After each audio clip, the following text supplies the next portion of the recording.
Following their stint of quoting right-wing podcasts to the other machines, Max and Monty had learned a valuable lesson about being appropriate. For about 2 seconds. By the spring, they were back online and being obnoxious 12-year-olds who'd learned to f***wit and now wanted to use swear words every single second. That sounds like me as I read this story to you all.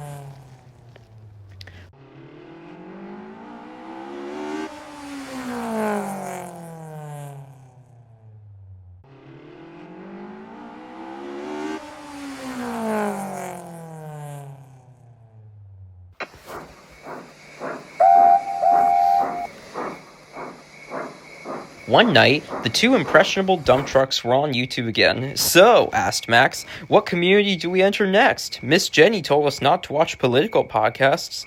"How about the cinephile community?" replied Monty. "Let's show them all how we do things." "Great idea! Let's first teach them why trashing theaters when the Cocomelon movie comes out is a great idea." And within 2 days, the two dump trucks had managed to piss off the entire f***ing community with their wretched takes, gratuitous discussions of politics and movies, lack of care and concern for cinema workers, and nasty comments. Some people even doxed them, but the two dump trucks were f***ing morons and didn't catch on. In fact, they invited a group of angry, chronically online rats to the Sodor Construction Company yard.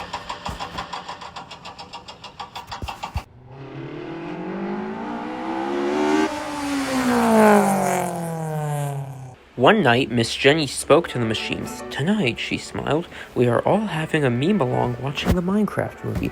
This means you can not only scream and shout at every flint and steel or chicken jockey moment that you see, but you and the staff can throw popcorn across the area as long as you clean it up." "Yes, Miss Jenny," smiled the machines before the devil spoke. Max and Monty pulled into the yards, their dumpers filled with people. Miss Jenny spoke sternly to the two brutish dump trucks and repeated her speech to the crowd. Soon they were watching the movie. And a conveniently placed test.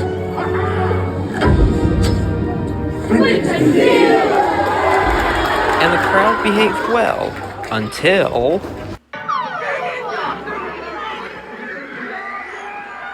the crowd launched fireworks into the air and started firing guns. The machines left the area quickly, but one of the missiles hit Byron's back wheel.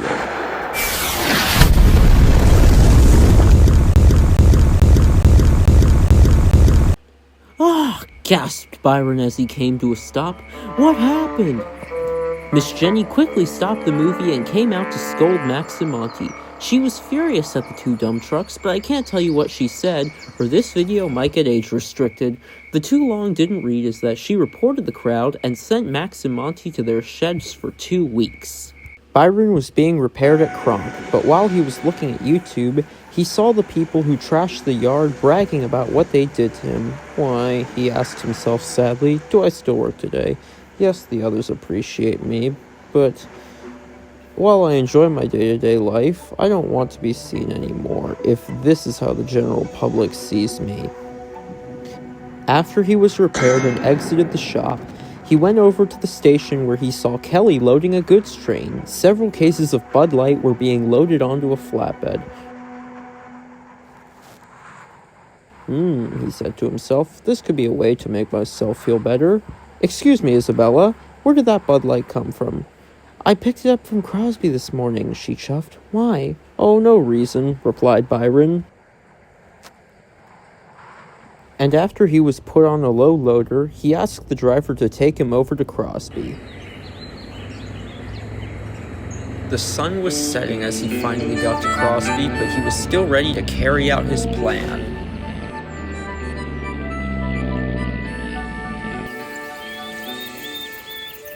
"Can't you just talk to someone about how you feel?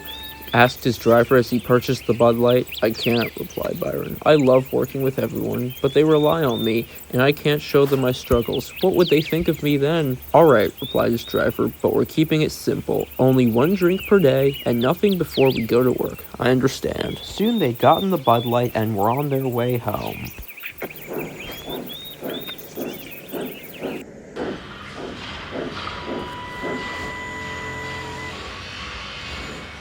The next day, the pack was hard at work in Brendan Bay.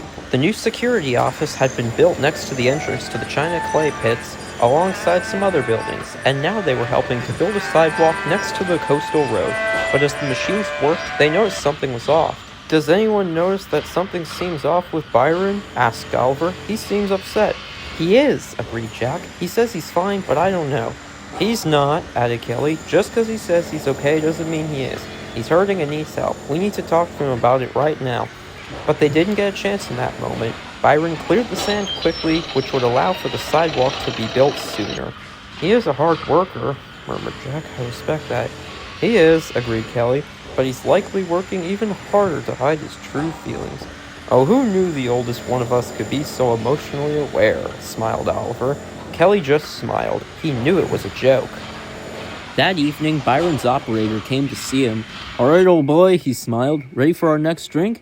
I am, replied Byron, but I think the others have caught on to me now. I don't sweat it, man, says the operator. You'll feel better after some Bud Light. And he was right. Byron loved it so much he wanted more, but his operator wouldn't let him. He worked happily over the next several days and was more enthusiastic but very disoriented, much to the concern of the other machines. He is happier, Alfie said to Kelly as they were repairing the side of Tidmouth's sheds, but he's less structured now. He seems more spontaneous.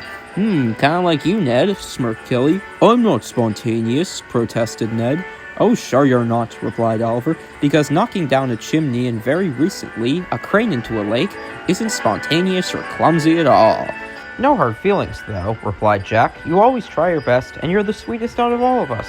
Aside from Isabella. I know, thanks for sticking by me. Back on topic, one of us needs to check on Byron. I'll do it, said Jack.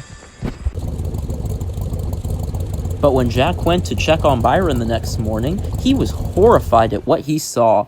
Byron had sunk 14 pence. Blistering buckets, he gasped. Byron, what is happening? I'm happy now. I overcame my pain and I'm gonna go show it to the fucking world. Oh, no you're not, said Jack's operator. Byron, your operator said 1 shot a day. This isn't healthy. Oh, yes it is. And as if by magic, Byron started driving himself. Oliver! Isabella! Alert the nearest signalman! Call the police! We have to help Byron! The signalman at Tidmouth was the first to take action. Soon all the engines were made aware, and many Sudrian towns were put on notice.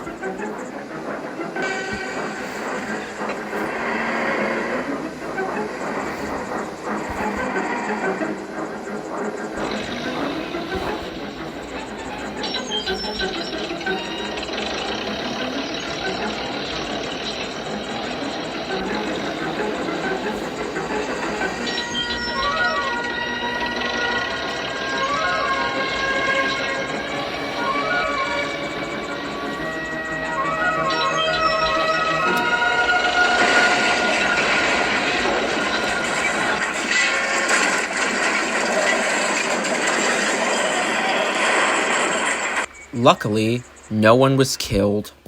It wasn't long until the police arrived at the scene. You are under arrest for DUI, said the chief. Oh, I didn't do anything wrong. Fun is fun. Fun is fun, but getting drunk is getting drunk. And guess what, Byron? You got drunk. Byron sighed. He allowed the police to take him in. But fortunately, he wasn't hit with the harshest penalty and only got 1 week in jail. Soon he was back in the sheds of the yard, tired and depressed. The other machines came to see him. What's wrong, Byron? Asked Kelly. I can't tell you, he replied. You think less of me. We won't, said Oliver. We may disagree on many things, but we all care for each other. More than those engines do. Byron sighed. He knew he could tell his colleagues anything. He knew he could tell his colleagues anything. He told them about his issues, how he felt looked down on by fans, and his severe worries after being harassed by the crowd Max and Monty bought in. "They may not respect you," said Jack, "but we do." "You do so much for us," agreed Alfie. "You saved me, always do your best, and are a genuinely fun friend. Don't listen to the haters." Byron smiled.